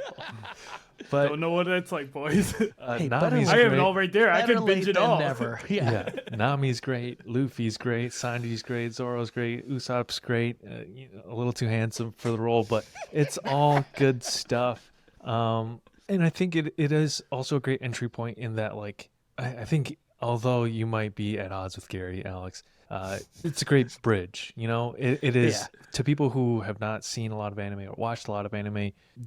The form or the medium itself can be maybe a little alienating, and this is just a different package. Like I've watched both, with all the goods, and like people can get why people get into these series. Like Haley has seen episodes of the live action with me and the anime, and you know the live action, it's easier to understand it as like, oh, this is a fun pirate adventure that's like, you know, kind of for kids, kind of not, without like the prototypical anime dub or voices that are like high pitched and some the females sound a little too like you know what I mean? Like it's a little more palatable for the average viewer. Yeah, Rebecca could not. It's a comment. I was like, okay, I see that from an outsider's perspective, but like again, this is a great bridge to all that. That said, it was a lot of fun to watch. I can't wait for season 2. I'll kick off our hopes and wants and expectations. I think we're gonna dig pretty far. Season 2's got to be about Baroque works. How far into it we'll go? I don't think we'll get as far as Alabasta, but I think I don't know. I imagine they're gonna be the main threat of the season. I hope we see. I think we'll get the Snow City, whatever, as like an episode 100%. Oh, Or two. That's gotta be in it. And we gotta get fucking Chopper. I don't know how they're gonna do it, but Tony Chopper is my hope and want. And this is news / expectation / hope. The showrunner has been tweeting or whatever during the strike, saying they hoped that Jamie Lee Curtis would play the witch. And she's game, it seems. She said, she's a fan. She was a fan, I believe, before this. Like, I think she was into the character. I'm into it, she said. So I think we'll get, I don't know what will be first. Maybe we'll spend some time in that city where Zoro like gets a new sword or whatever. Like, so it's Smoker. Yeah. Smoker. I think we go Smoker, Log Town, Snow City. And then we got to do. And then it's Baroque Works, baby. We're skipping the Giants. We have to. We have to skip the Giants. Okay, anyways. I think to break it, I think you guys are hitting on it. I think Logtown's going to be a big starting point because it is such a impact. I mean, that's where the place where Gold Rogers was executed. So I think we get a lot of history there. I think definitely Drum Island with Chopper, Tony Chopper. We're gonna spend time there. Yes. Little Garden, I do think gets cut, but I think the stuff from Little Garden gets sprinkled into some of the other episodes. You have to meet Mr. 3. But man, I swear, if we spend 3 episodes of his spinning a candle and coating everyone in wax. Get rid of him. Give me more Bon Clay, baby. Give me more Mr. 2. I appreciate Mr. 3. Like, I feel like almost most of the Mr. numbers that we meet at first, I'm like, I don't know how I feel about this villain. But then by the end, I'm like, oh yeah, no, I like them a lot. I do think we get to Alabasta. I think either we get more than 8 episodes potentially, or they could cut some stuff down and cut Baroque works. We spend way less time in the desert. We spend a little bit of time with a certain figure that comes in from Luffy's past, and I think some other things happening there. But then, yeah, I think then we ended up with a big battle in Alabasta. Okay. I could see it probably getting that far too. Maybe some of the political revolution is maybe tamped down. I feel like that's a lot to pack. Here's also what I'm thinking is they did about 60 episodes of anime in the first 8. So if you do another 60, that's 120, and Alabasta ends at 130. Okay. So I have a feeling that's probably where it's going to cap at. All right. We talked a little bit about Tony Chopper. Tony Chopper. Let's fancast him. Tony Chopper. I'm so sorry. How do we So it's a voice? It's just a voice, right? Or do you think Big Buff One is a character? There is a Netflix series where there's a little boy with little antlers. Sweet Tooth. Sweet Tooth. Yes. Yeah. I feel like that's how they do Tony Chopper. Oh, with like a kid, I don't. You know what I mean? No. I think they're full CGIing the little one, and then the big one may be a human. That's too big a budget, my friend. I think prosthetics. We saw the Fishman. I think it's going to be a little mix. Some CGI. I think they'll do some, maybe, but I think it's going to be a mix of the two. Give him you think it's going to be a Guillermo del Toro puppet? No, I think it's going to be a guy with like a little kid, maybe. You think it's going to be a kid in a costume? No, I think it's going to be a kid, human looking for the most part, with some makeup, like the sheep guy in episode 2. No. And he's going to have antlers. If he's not adorable, I riot. What if it's an adorable I want the CGI if they can do like a Rocket Raccoon. Like if they can do what they did with Rocket Raccoon, right? Where it's like you really don't notice the fact they're talking to a CGI creature half the time. Give me Rocket. Let's cast Rocket. Alex, they had a man with mouse whiskers and mouse ears on a hoodie. I think they're going to use great. That was great. He's a reindeer who ate a human fruit. It's not a human who ate a reindeer fruit. I don't know. Oda's been cheeky about Chopper though. I don't know if you saw it. Like Oda's been doing like, this is my submission for how Chopper should look. It's basically just a realistic reindeer head on like a little kid body. Like it's the funniest thing. Here's my pitch. No. Danny DeVito doing double duty. Oh, is he coming back as Phil for Hercules? I feel like I saw that. So he is. What digitally de-age him? Turn him it's into just a his CGI head. reindeer. It's just his face. No, my pitch. This is where we get Patrick Wahlberg. Change Tony's voice just a real deep. Oh my God! He plays the muscular version of Chopper. No, they get a young actor like who's young Sheldon or Jacob Tremblay. Don't get out of here! Stop! You're messing with me. I know you are. We're all over the place now, but isn't there a fan thing about like The Rock playing Tony Chopper? There's like, I believe I've seen this. He'd be good for it. You know, he's hurting for roles. Stop. The DC hierarchy of power has changed, not in his favor. Oh my God. Stop, guys. It's going to be cute. It's going to be CGI or like a Rocket Raccoon. Don't do this to me. Any other hopes for season 2? I just need the sick fucking Baroque work fights at the end. As long as those are sick, I'll be happy. And man, Tony Chopper's backstory is gonna break me. It's gonna break me so bad, and I already know it's coming. Good point. Oh, I'm so excited. I'm excited. Yeah. As am I. I just have to screen share this thing Tommy just sent us. This is a leaked photo of The Rock as Tony Chopper. Are you shitting me? I'm sold. But, you know, I think that's how they're going to pull it off. They're going to have reindeer nose makeup and maybe some ears and antlers. That would be If a human ate a reindeer fruit, I can't stress this enough. He's a reindeer who ate Tell a it to human the fruit. showrunners. Tell it to the showrunners. I'm just saying practically how they're going to achieve. I stand by it. I won't be happy with anything less. I think the fishmen are a good pulling off point of like that's how they handle them. So I think they're gonna try prosthetics first. If it really looks bad, then maybe they won't. They're gonna get a child. He's so small. You need a toddler. Yeah. Or Jacob Tremblay. Jacob All right. Tremblay. Evan, He's the guy for it. hate this so much. Okay. I got a. What else we got? There's a lot of news, but before I get into that, there's a couple specific ones that I want to talk about in a new segment called and all that zazz. This is a new segment I pitched Alex that he did not agree to yet, but is specifically talk about Hollywood execs and all the stupid shit they're doing and all the infuriating stuff they say. David Zaslav, head of Warner Brothers Discovery, the whole debacle with Coyote versus Acme. Have you guys been following this at all? Yes. Unreal. Yeah, I've seen vaguely. Yeah. So for the listeners, Warner Brothers announced that they were going to shelve another movie, put it away into the vault, like a la Batgirl Tax and a la Scoob 2, write it off for tax purposes, despite the fact that there were other studios interested in purchasing, despite the fact that it's written by James Gunn, the head of their DC Films unit now, despite the fact that it's been testing well with audiences. And now David Zaslav is being... there's a senator, I believe, that's calling on the FTC to investigate him. They got a lot of pushback when they announced it this time, and so they put it up for bid against other studios could buy it,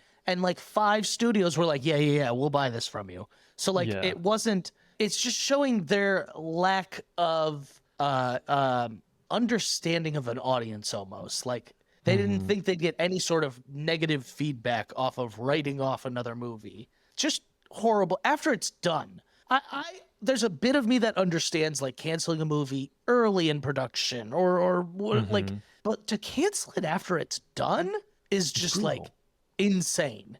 And right after the writer's strike ending too, it was like almost this double slap in the face where it's like, all right, we're back. Also, we're gonna shelf all this stuff just to let you know. Getting rid of all this shit though. Yeah, but so there's Congress is potentially going to investigate him, or the FTC is. Because it's I don't know, bad business practice, tax fraud.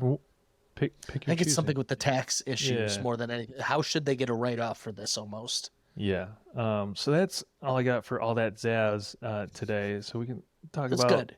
It worked. Thank you. I'll hone the segment as we go. But for news in general, 2 quick ones. One, Brainiac has been announced as the main villain in Superman Legacy. That's exciting. Doom Part 2 bumped up to March 1. Hey, They moved it up 14 days. They said, you know what? You guys deserve those 14 Doom 2 days. coming early next year. Stupid. It's already. Don't let them fool you. It's way later than it should have been. And then this is the one I want to talk about. There is a live action adaptation for The Legend of Zelda that has been announced. And they announced the voice as Chris Pratt. Just kidding. I don't know that I've ever played a Zelda game all the way through. I get so that I'm not though. big on the franchise. I'm like a newer fan of Zelda. I couldn't get into them as a kid, but the latest one is maybe one of the best video games I've ever played. Yeah. It's a franchise that people have always, when you think of like Nintendo properties, and like people have always been like, oh, I want a TV show, I want a movie. Zelda is one of the first that people say because it fits, it's fantasy, it fits into a vibe. There's very clear pictures for people. I'm a little nervous by who's doing it all, but that's just me. And who's attached to I'm it? always going to be nervous. Derek Connolly is set to write the script, previously written Jurassic World and Detective Pikachu. Ooh. 2 infallible movies. So bulletproof resume right Detective there. Pikachu Dude. was pretty good. Jurassic World, that was the one that did really well, right? It did do well. It did very well. So I'm Jurassic World was really bad though. So well, and the big one is the producer. They got Avi, which I have thoughts on because of Marvel, of course. Okay. So I totally lost my train of thought. So we can move on. Okay. What were we talking about? I think that there's been some fan casts, people wanting Hunter for Link. Schafer from Euphoria to play Zelda. Yeah. I saw someone that was like, they could play Zelda and Link. So I think what's great about this, similar to like a Mario, but maybe even more, is like the games have so much lore and story, but there's not like a strict storyline that if they don't follow, people are going to be like pissed about. So I'm excited. I think they could do some wild and crazy things with it. That'll be cool. Is there game might you guys want to see? Oh, Be I know my adapted? There's a answer. lot, but I think Breath of the Wild is the one that like That's it's so hot right now. It's the one everyone knows. It's a cool storyline. No, you mean I think Tear there's some other Kingdom ones. or Breath of? Well, Breath of They the Wild are- was the first one. Okay. And then Okay. yeah, they're connected. No, I know they are, but so you're saying that's the. But you. Yeah. Okay. I think They'd you got to have to- start with the. yeah. You can't jump to Goblet of Fire. Like you got to start with the first book. You were like, everyone's talking about it right now. I was like, there's a whole new game out. I don't know if everyone's talking about it right now. Yeah, It has a story. I see. guess I the see your se- point. Yeah. I Thank you, Evan. want it to be Ocarina of Time. We just wrapped up Loki. We love Yeah. it's- timey wimey, clear- bendy, wibbly wobbly, Give me bendy the, stuff. But that don't is a give good me one. multiverse. But you could do it. Right? I imagine it'll be Breath of the Wild, but I a think Wind so. Waker would be cool. I don't know how they would do that because Oh, I don't know. Wind Yeah, Waker. that'd I don't be even know the fun. story. I just remember how You know those the games aesthetic. looked. Yeah, it was great. Yeah. Majora's Mask would be wild. That could be a Because it's good such a one. That could wild- be a fun one, though. See, but this is There also could be what a I think whole is they could take elements. multiverse of Link. They could take elements Yeah. from all these games and almost make like its own story. I feel like. Why I think Breath 2 is the director I believe did the Maze Runner series, and that feels more of the Breath of the Wild land that's YA. this dystopia. Yeah. I like Maze Runner. Don't call me a weirdo. Who do we want to see in the roles? Let's okay. I don't know that there's more characters. There's Zelda. There's Link, and let's go Ganon. Can we get Matt Mercer to somehow play Ganondorf? He's the voice Matt of him. Mercer. Oh, he's he okay. runs Critical Role. Yeah. Yeah. He got- plays he's got Ganondorf a in the little new. bit. He's the voice. Okay, we got 3 roles to cast each. Zard, you filled up a spot with Matt Mercer for Ganon. Do you want to fill out the rest of your roster? Or No, we'll do each you do wanna one. We'll each do one. Okay. We'll each do one. Let's go Ganon. Tommy, you have one. Tommy D. Tommy, do you have a Ganondorf? Patrick.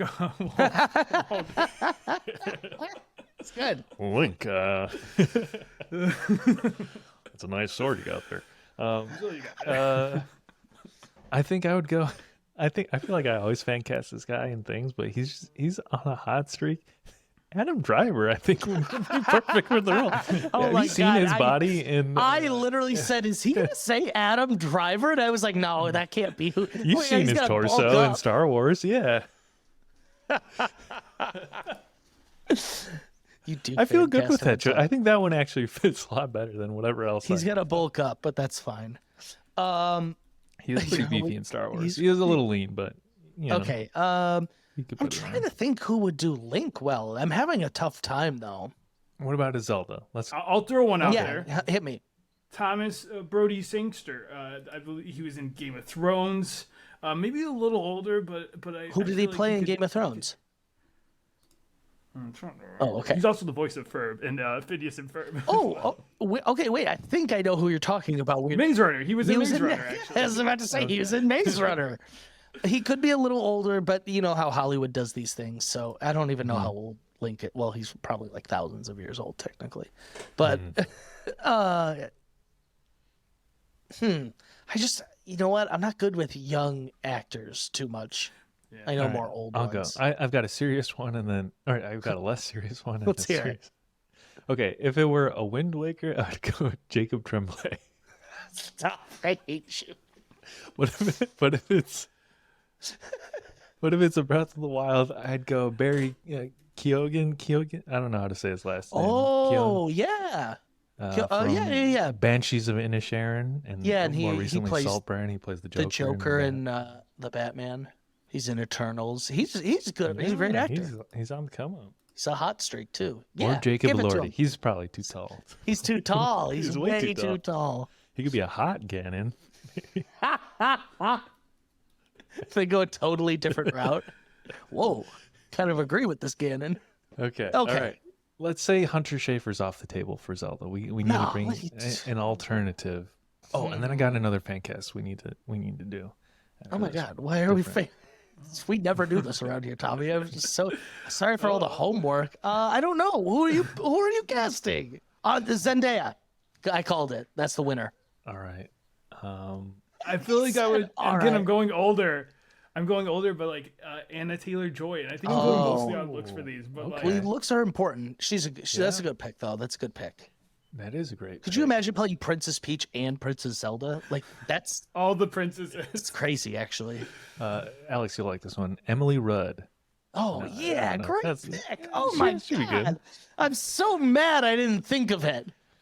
What's the actress of Nami? Throw Emily. Throw her in there. Yeah. God, how did I I forget? don't think I have a better pick than Hunter Schafer. I think. No, she looks great for it. So the other fan cast I think we got to do, and this is tied in with some news, is recently word on the street is Pedro Pascal has the role of Reed Richards in the MCU. Tommy's gonna be. Are you mad about that? No, Oh, have you been avoiding that? One of the members of this panel. I sent it decided as to news to a bunch of combat me people. over the fact that it was official, Oh. and I said it's not official it's until been- Marvel yeah. says. I go, no, these links are official, baby. I feel like the And we gotta reporting do- on it has been very sloppy. And granted, most of the sources I see are reported that- discussing film and culture crave. It sounds like it's in as long as it's scheduling for Last of Us and everything else. This is but it's not official. This is the third official casting we've announced on the podcast for him. It's a little bit of a younger choice, perhaps, for the role, but I could also see Inaki Godoy as Reed Richards. Yes. Previous experience as a stretchy guy, Yes. actor of Lucky. He's in. He's got it. He's Yeah. I think Pedro Pascal could do it. He's a good actor, but He- he's almost what? He's too of the moment. It feels very much like That's they're not yeah, actually casting for. I mean, If- I'm sure they could do it well, but it feels just like a seems- reaction to all the criticism they've been getting lately. They're like, Yeah. no, look, we got everyone's favorite guy. Everyone's favorite, Yeah, look, yeah. look what we brought. It's Pedro. So that's the news I got. Anything you guys want to talk about? Doesn't This matter. has been fun. More One Piece? Just kidding. oh god. I need more Guys, I devil have so fruit. many. I need you to catch Yeah. up so I can talk Okay, to I- people about this stuff. I do have a question for you, Tommy. Before I dug into One Piece the anime, before I watched the live action, before the series came out, there was all the lead up to it, and I saw clips of where they're at currently He's in not- anime. There's a He's big not there thing. currently, but are you talking about Gear 5? Gear 5. What is all that shit? I've heard. I know. That's one thing that I have been. I will say, I'm not there yet. But I know a that's little so bit more about disheartening. the You're gears. how many episodes? Wait, no. 800. But Evan, you realize the reason we were hearing about that is because it was just animated that week. Like the reason it was news is it was You guys, it that's was way. episode 1100 or something. Like it wasn't like the reason we had heard about it then is because it had just been animated. But man, I'm not gonna lie. Gear 5 yeah, plus the live action sweet. made me, I know. I was That's like, why- I gotta see what's Yeah. going on. Yeah. I will warn you though, stay away from it. That's the deep stuff. That if you guys start exploring that stuff, you're gonna start diving into something. I just want to. so. Are It's I- sick. yeah. Are you I into like any Gear of the 5. gear stuff? Like what is the gear system? Also, Well, I hear there's he can't tell us. I don't want to know. It's so much. I don't yeah. wanna know. I will say I'm at Gear 4. okay. Oh, you just blew my mind. I thought you were gonna be on Gear 1 or 2. Okay. No, I'm at, and there's a lot of, you can talk about this live action. There's so many different things that are introduced. Powers, other things are introduced that is teased in the live action that I can't really talk about because I don't want to spoil you guys. So just get on the ride. Okay. There's a lot out there. Come The other- along and say I'm gonna ask you another question hello. about Yeah. some of the lingo I've heard. I hear there's a time jump. How far out from the time jump are we? Spoilers. question. All he's gonna answer is he has seen the time jump. I have seen the Give time me a jump. range. No, like a quarter no, of I the way. don't want to know. I don't want to know. I want to be surprised. It's so funny. Yeah, just let it come when, because then if you know, then you're gonna be like, oh, it's coming now. It's coming. Okay. Because I did Some not of know the this. lingo. I did not know a time jump was a thing, and so when I'm watching, I'm just casually watching, and I'm like, He was what are we shook. doing here? See, I only knew about it because people would always compare Naruto to Naruto Shippuden to the One Piece time skip, and I was like, oh, I don't know what that means at all. Yeah, I know. I think part of what made me want to get into One Piece was the FOMO. I was like, The lore. Gear jump, what? Gear Yeah. 5 time jump. What? I was like, whoa, tell What me are the more. kids talking about these days? Once One Piece is done, we might have to do Another one. A recap, deep dive We because honestly because can. there is so much like lore and so much like I could spend 6 hours talking about all the things and how it's. I told Alex I watched a couple videos on how it potentially could end, and I feel confident these videos might be correct on what I know too. We're gonna need the full Tommy breakdown. We'll do a proper One Piece anime coverage episode, full Once we're breakdown. done. I do want to say I've seen in the comments on our TikToks, people really appreciate our your coverage of the Vox Machina stuff in our podcast. Yeah. And so we want that lore once One Piece wraps up. I gotta be king of the King of the podcast. podcast. That's what I'm here for. Yeah. I'm the official. That was fun, actually, waiting till the end. Yeah, we all have it on. It's our straw hats. Oh, my God. Okay. So I'm going to wrap us up. We got anything else here, or are we done? I'm all good. All right. Tommy, thank you so much for coming. We didn't even mention it at the top, and I'm so sorry, but Tommy, we'll link it. Tommy has a great podcast. If you're into anything Marvel, Star Wars, it is called Stark Wars. Him and our good buddy Michael O'Rear run it. They're up to date on everything. Marvel's, Loki, go check it out. We talk a lot about these things. If you want to talk more about them, it's a wonderful podcast to check that stuff out. Lively debate, great guests. A couple years ago, we talked about Invincible on their podcast. Couple years ago, can you believe that? That was 2020. I want to 21 maybe. 21. And coming up soon, I don't know, whenever the series wraps up, we'll be covering Invincible season 2 with Star Wars co-host Tommy's That's co-host. Mark Warrior. right. So keep her out for that. But yeah, as thank you well. for coming, Tommy, and was setting sail with us on the open it's been seas of the fun. podcasting. Of course, anytime. I'll do a call off. What did the thing they did at the end? Like a little everyone casting put your ceremony. boot on Do the- anytime. Ready for this? I didn't understand it at first. It was just because Sanji did it first, and he doesn't use his hands. He put his boot in. Oh, okay. All right. It's classic. It's classic. Classic. Okay, I'm gonna wrap us up. If Do you've it. been enjoying Two Dudes, please check out our other episodes on Apple, Spotify, and on YouTube. You can follow us at Two Dudes Watch Cartoons on both Instagram and TikTok. And don't forget to rate and review, leave a like, a comment. And thanks for joining us again. That will do it for this episode of Two Dudes Watch Cartoons. We will catch you next time. Two dudes watch cartoons. Yeah. Hell yeah. I like knocked everything over, and when I went to lift my leg, I was like,